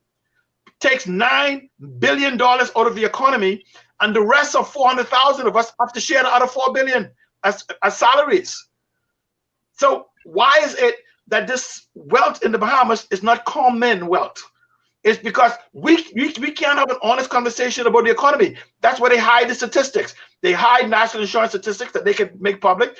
They hide the employment statistics, and we can't get the budget in real time. We starve the Auditor General to make sure he can't check. And we pretend that the PAC don't have any power. And so what we have is a group of people who become that which they despise once they reach there, because their ambition has always been greater than their ability. They don't exist in the new environment that I've been demanding for at least a decade, because this new digital environment would make at least 10,000 families millionaires in the next 10 years. Yeah, they don't want 10,000 of you equal to them, because you'll outnumber them. And so what they do, they create an artificial poverty state, because $3 trillion, according to the WTO, in the Bahamas, the trade happens in the Bahamas. Let's repeat what the former junior minister of finance said. He said, when questioned, I asked, can we do what WTO requires without joining WTO? He says, we could do it tomorrow. But we'll be most likely do it if the foreigners force us to do it. Force you to do what's right for Bahamians? This is a lie. That sounds about right, Cialan. That sounds about right. I want to read a couple of comments, and then we have to take our final break of the show. Boy, Alana says, wow, this is real Bahamas. Sure enough, girl, sure enough. And she goes on to say, yes, Casey X and Cialan continue to speak truth and expose the foolishness. Alana says again, Casey is right. For years now, it has been that way. And finally, Malvern says, OMG, wow. Yeah, this is some mind-blowing information that we're hearing today. And the question is, why are we not hearing more of this kind of conversation, especially from these people who come knocking on your door now, talking about vote for me, vote for me, vote for me. Grand Bahama, if y'all get swing again, that on y'all. We have to take a quick break. Final break of the show. And then when we come back, we're going to bring this whole thing home. We're talking Grand Bahama today, the grand deception, from visions of grandeur to depths of despair. What in the world has happened to Grand Bahama? Stay with us. We'll be back after these words from our sponsors.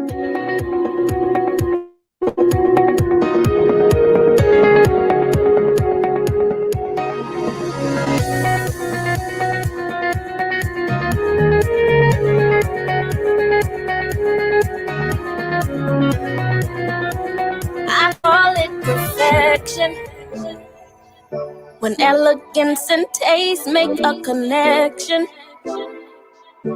every single dish is a taste of heaven.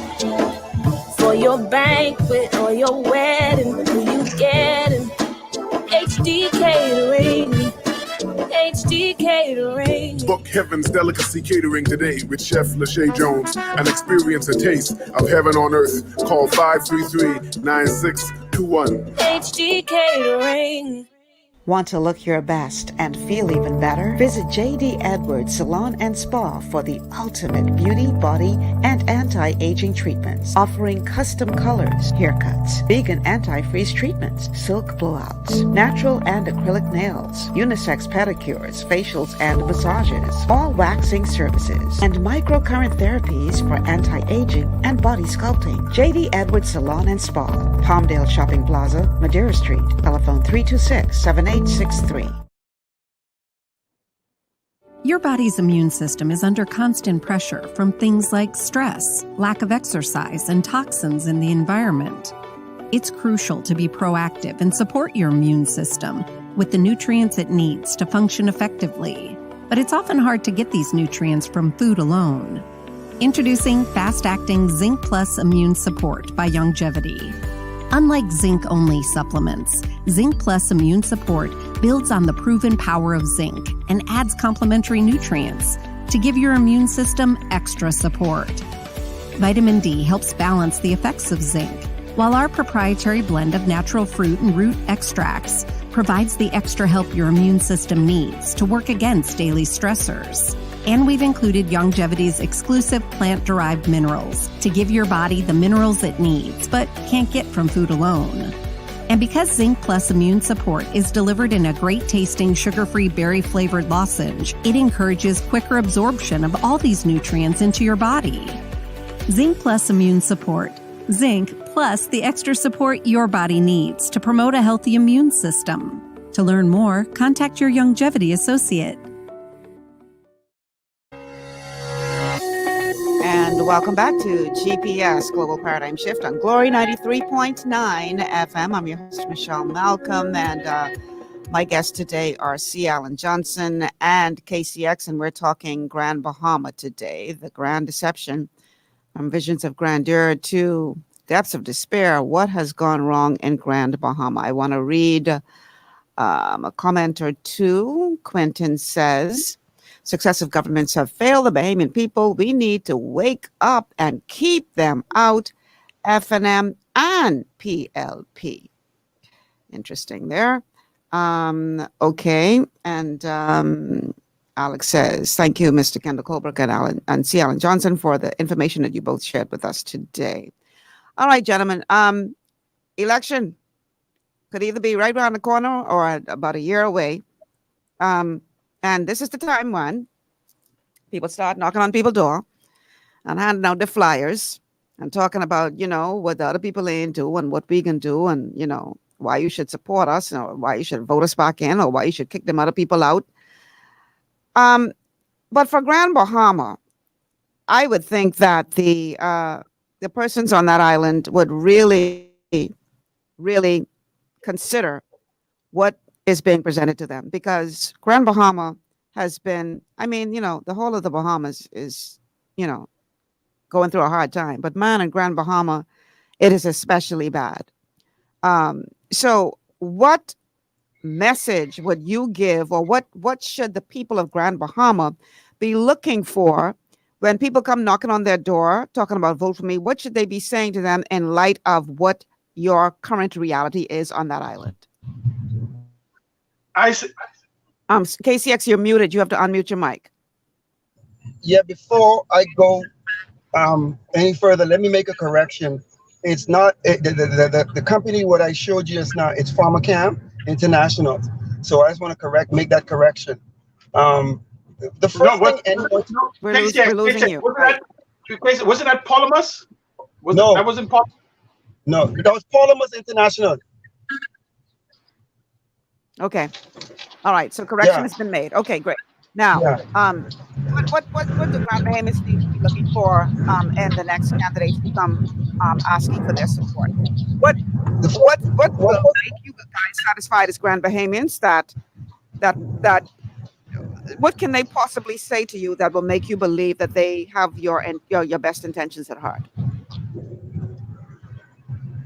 Anybody? Well, I think when someone comes to knock on your door, they're saying that I want to represent you.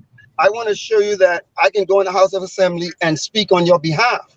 So I think the first question should be to the voter is, where have you been all this time?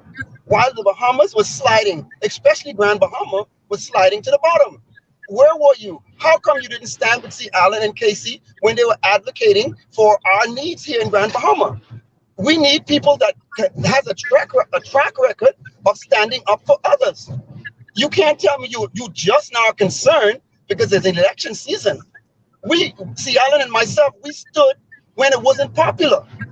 As a matter of fact, can you imagine if we didn't stand up against the WTO under both administrations?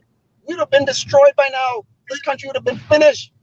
And where are these voices? And where are these people who say they care so much? Where are they coming from now? So I think what anyone that knocks on the door is not really important. Is what are you going to ask them when they knock on your door? You should ask them, show me your track record of standing up for others other than yourself. That's the most important thing. And secondly, they have to ask them, what is your competence? Explain to me that you understand what is wrong with Grand Bahama, because it says that you cannot manage what you cannot measure, and you cannot measure what you're incapable of or refuse to acknowledge. And so these individuals have lived in these communities, and more so for those that belong to the political party. We already know the political party position. They're not going to come in to contest. And the minute you fall in line, because remember, they want candidates that fall in line with the political parties. So when they've come in, they're already taking the party position to continue to run, duck, and hide from the issues that's facing us. Because they could have corrected this over the last 25 years. So for those independents and other individuals, just make sure that they understand the problem. You can't fix what you don't understand. Do you understand Grand Bahama? Do you understand the Hawksbill Creek Agreement? Do you understand the lies? Do you understand the players? Do you understand the industries that's here? Do you understand the potential of what Grand Bahama possess? Because you simply can't say, I want to do better. I want to do something. What is that something? That's like going to a house fire with no fire and says, I think I should do something. What you want to do? Blow, huff, and puff? We don't need talkers. We need individuals who's going to bring policies and legislation to the House of Assembly to bring about changes, and who has the competence, once authenticated, to stand in the public domain and not be challenged with their information. Well, I think, well, I was told, well, I'm hoping for, well, I'm praying for, well, I'm wishing. No, we need to know what you know, so you could begin to correct the defects that exist within it. I would tell you, it would be wonderful if we can send 5 individuals, independents from Grand Bahama. At minimum, we need 2. I would love to see 3. Because what happens then is one brings the legislation, the other seconds it, and then we could begin to ask for division in the House of Assembly. We could also ask that the reading of, you know how they read in the House of Assembly that violates the House rules, where you read a script that's prepared for you by the party or by the PS or somebody in your office. If you don't know what you're speaking about, sit down and shut up. On your feet to show the competence of the subject that you're on. Then the debates would be very, very short, Alan. The debates would be very short if that would have happened. But now, those of us, we can remove the limit that they say, well, you can only talk for an hour because we got 29 other people who want to say nothing. We can say, you all got nothing to say. Let those of us that know what is happening, let's have a conversation with the Bahamian people. And so what happens then is that you have these independents that drives the agenda for change that is needed, knowing that it benefits all Bahamians, because the taxation and the robbery of the most, you know, imagine that this is a harbor, a port. Grand Bahama and Abaco sits on the border, on the transition of the point for all that $3 billion worth of economy talk about that happens in the Bahamas, all happens offshore Grand Bahama. And so if we begin to benefit from those things, Grand Bahama becomes the linchpin. So in fact, if you see some competent independents that offer themselves and you're in New Providence, I would recommend that you call your friends, your family, whether even if they're just your Facebook friends, and say, please, make sure that person gets into the House of Assembly. If it requires some resources, send your $5, your $10, or whatever to those individuals.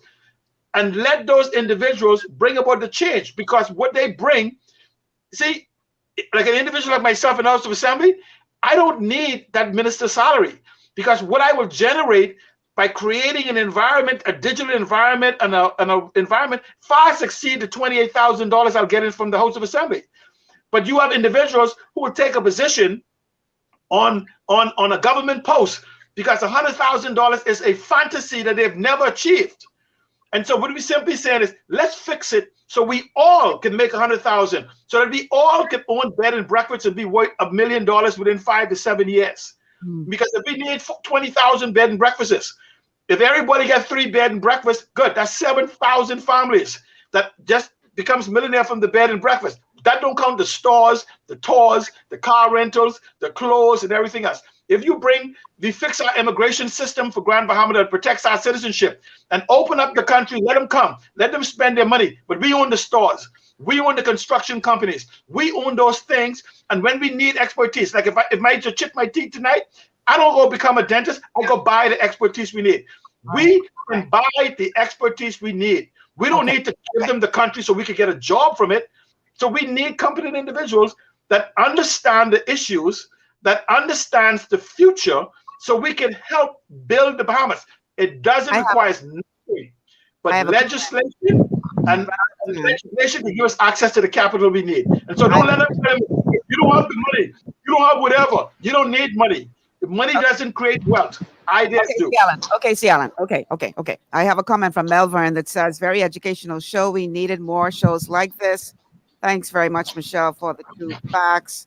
Sonia says, ain't it the truth? They always say nothing. I guess she's talking about the politicians. Bertha says, great show again, Michelle. Okay, C. Allen, not C. Allen. KCX, you were holding something up. What is that you holding up? On Saturday, this is a card. This was out from 2013. It's a network card that we started. And I want to implement this in the East Grand Bahama constituencies. And all of the polling divisions, we want to set up something called a network system. So I launch on Saturday, and it's at the Q Lounge. Saturday at the Q Lounge at 6 o'clock. I launch my candidacy, and I'm inviting everyone from the East End community to come on out and hear what we have planned for East Grand Bahama. And I'm just excited about the opportunity to be able to serve. That's something I've been doing for all of my adult life. You know, so you sending the check in the mail for that free plug what you get just now? Well, you know that. You know, I got you. And I want to take the time out to tell you, Michelle, what you have to offer, Michelle, I think the Bahamas is too small for you publicly. You need to be on the world stage. You are class, elegance, and you are a professional. I mean, from head to toe. You know, I love Michelle. You are my favorite. Thank you so much. The truth has a new home. The truth has a new home. And I don't want you to sleep, you know, KCX. The Lord has already opened doors, man. When I make this. And don't forget us when you get in your kingdom. I forget you, man. But no, God, no, seriously, God has already opened some amazing doors. We're going to be hearing very, very soon about KCX studio can be on Grand Bahama. Say what? Our mega studio can be on Grand Bahama in the pristine, restored East Grand Bahama. But Michelle, Malcolm, remember now, let's go back to the FNM 2017 campaign. Hold on. No, we only got 5 minutes left in the show, C. Allen, so I can treat this as your final thoughts. So you got yes, I'm telling you. The FNM made at least 20 promises in the campaign alone.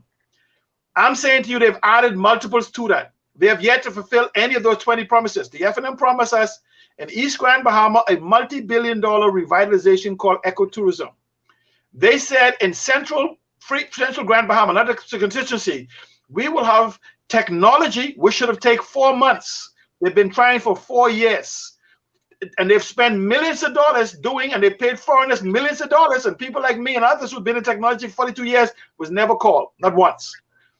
Was supposed to be industry and technology and cultural and heritage tourism in West Grand Bahama, which would have begin the revitalization of Grand Bahama. They have yet to begin on that agenda. And they are asking us to actually come forward with some ideas. I'll give credit where credit is due. Pintard has brought this fishery bill, which is technically, if you look at the purest sense, it's a green and blue economy bill. We need to maximize the use of it. And this is why you see the oligarchs fighting against it. I'm saying to you, we have a tremendous opportunity beginning today, to take back ownership, not of just Grand Bahama, but of the entire Bahamas. And we better do it quickly, boy. Because if we don't, if you all sleep, if you all slunk, when you wake up, it's gone. KCX, your final thoughts. You got to unmute your mic. Unmute your microphone, KCX. Here we go. Okay, there you go. All right. Listen, I want to thank you so much for having us on your show, because there's very little ever said on mainstream media about Grand Bahama, and there are issues. To the Grand Bahama community, they're getting ready to release their manifestos. We don't need to read another manifesto. All it is things that they know we want to hear. There's no need to look at another manifesto. So trust the ones that have been here working for you. Trust the ones that you know. We don't just visit Grand Bahama. We live here. We've suffered with you. And KCX, I have been battle ready for years now. I've been tested and proven. And I'm looking for your support. So I'll see you guys on Saturday at 6 o'clock at the Q Lounge. Thank you so much, Michelle. KCX ain't got no shame, you know. I done throw shade at him for the first free plug, and then he come with a second one. This dude ain't got no shame. Gentlemen, thank you. Thank you so much for being a part of the show. We'll give it a low budget. Well, clearly. We have to plug where we get free. But GPS got bills to pay. I can't be having him do no free plug on the show. Not a day like it. No. Listen, guys, thank you so much. I'll know better next time. Thanks so much for being a part of the show today. I really appreciate it. Hopefully, the knowledge you guys shared, will fall on some ears that have the what's the word I'm looking for? I'm trying to be diplomatic. We just need people who are going to do what they know is right to do. Because it ain't like they don't know, They know. But we need some people with some spines, some backbone, who aren't afraid to do what is right for the people. And when I say the people, I ain't talking about the oligarchs, because I know, people say they said it was the people time, and I always tell y'all they didn't say which people. Y'all hear the Prime Minister say the next time for y'all, this time ain't for y'all. Give us another chance, and then I go check for the poor. So clearly, when he said it was the people time, he wasn't talking about the poor. That's your time next time. But in all seriousness, though, we need to identify some people. I don't care if it's PLP, F&M, DNA, independent. I don't care where they come from. In this next election, people find people to vote for who have a heart for the people of this nation, who will do right by the people of this nation, who will have backbone and stand up to the special interests and say enough is enough. If the person who comes in front of you with all them placard and thing and all them ain't got that, run them. Tell them, no, not today. Enough is enough. Time for us to do better as a country. That's my time, y'all. It's 1 o'clock. Thanks so much to my guests for being here today. Thank you to all of you who tuned in. And thanks to my sponsors for making today's show possible. I'm Michelle Malcolm. Don't miss tomorrow, Wellness Wednesday. We're going to be talking about the triangle of disease. It's going to be mind-blowing. Have a good one, everybody.